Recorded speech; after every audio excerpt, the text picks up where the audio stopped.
Hi, my name is Noemi Franco, and I'm a full-time yoga therapist, yoga teacher and yoga therapist.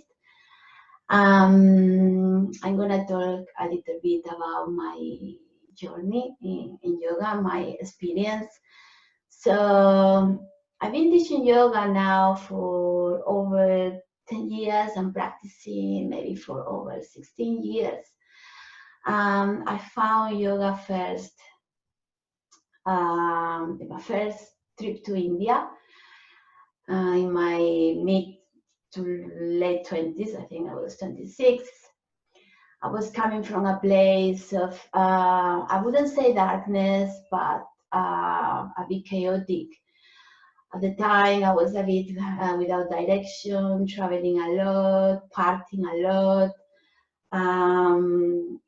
experimenting with some substances. And yeah, finding yoga for me in that trip to India was an amazing gift.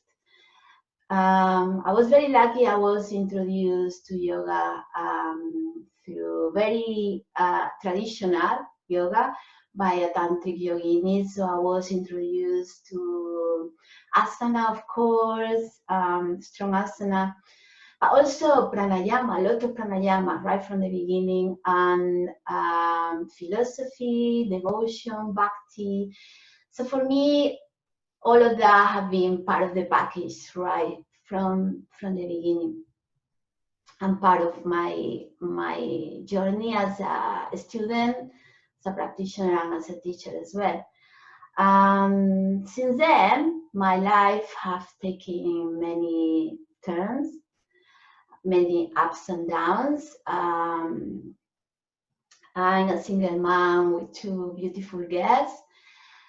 And as I say, many ups and downs, security, financially, emotionally. Yoga has been always there for me. It's been a support. My mom, short after coming back from that trip to India, there was a long trip. My mom was diagnosed with Alzheimer's, and that has been a long journey for me and my family since I'm the only child. It was very difficult for me. I was living here in the UK.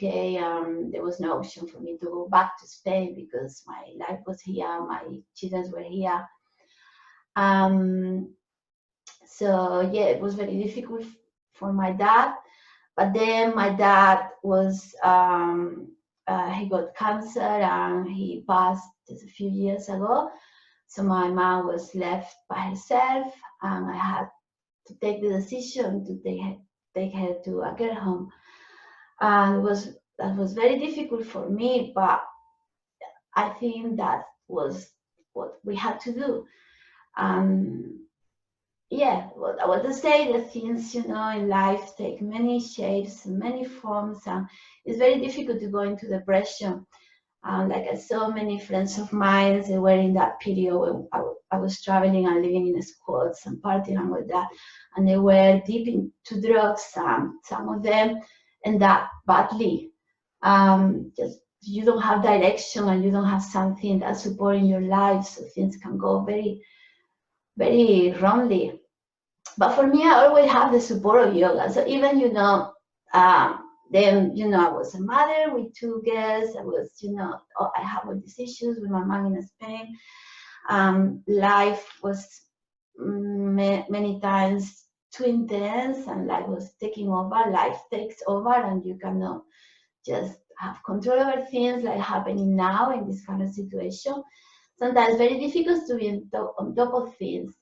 But as I say, for me, yoga gave me always that resilience, that strength, inner and outer strength. One of the things I have very clear from the very beginning, this is something that you have to practice. So for me, it was clear the abhyasa practice is very important. So from the very beginning, I have a very stable personal practice. Asana, pranayama, chanting, and that I think generates what we call tapas, the fire of motivation for life, that is a discipline. So it's a big, solid support. Also, I think what yoga gave me is a thread that links a sequence of events in my life. So things are moving, are going up and down in my life, and no matter what, I have that thread. It's a continuous thread. It's always there.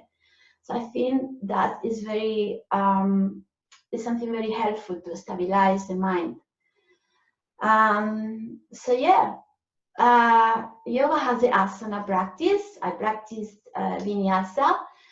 I have practiced Ashtanga and Hatha Yoga in the past. Now I practice Vinyasa, Prana Vinyasa, also Vinyasa in the tradition of Krishnamacharya.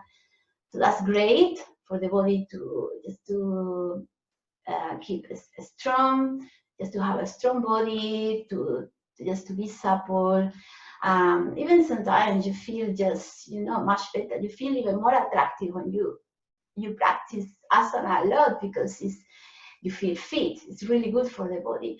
For me, the most transformative element, I think, is the pranayama, the breath work. The breath work is just something that takes you beyond. Give you that connection with prana, with the life force. It's an amazing purification for the body, but also for the mind. It's amazing to clear out impurities in the body and the mind. Also the chanting. Chanting is an amazing purification for the mind. It's really good to develop a strong focus, awareness. Again, it generates fire. We call fire tapas. The philosophy of yoga is an amazing support. The philosophy of Tantra. In my tradition, Krishnamacharya and the Sikashar, our main texts are Sankhya and the Yoga Sutras. The Yoga Sutras teaches us, and Sankhya as well, that everything in the universe is in constant change and transformation. So everything changes outside and inside of you. So in the nature, the season changes. Also in us, we change, we age, we transform. Our mind changes all the time. We make a decision today, tomorrow we might change mind. You feel happy, the minute after you feel sad. So everything is in constant change. And that's it, because the play of the gunas and the qualities of nature. And when we recognize that, so it's not the problems and the things disappear, but we learn how to handle things in a different way. I think that's the core of yoga philosophy, or at least the philosophy of Sankhya and the Yoga Sutras. So that's my journey. And if you want to know more, and if you are interested to know more about pranayama, about asana, of course, philosophy and chanting, I'm running a very special class this Sunday, 5:30 to 7 p.m. Via the, I think, More Yoga YouTube channel. I think no, it will be More Yoga YouTube channel. So just come to that class if you want to know more about all of this, which is so fascinating and so amazing and so transformative. So my class is called the Yoga of Living, Tools for Well-Being and Transformation. So I hope you can make it. Namaste.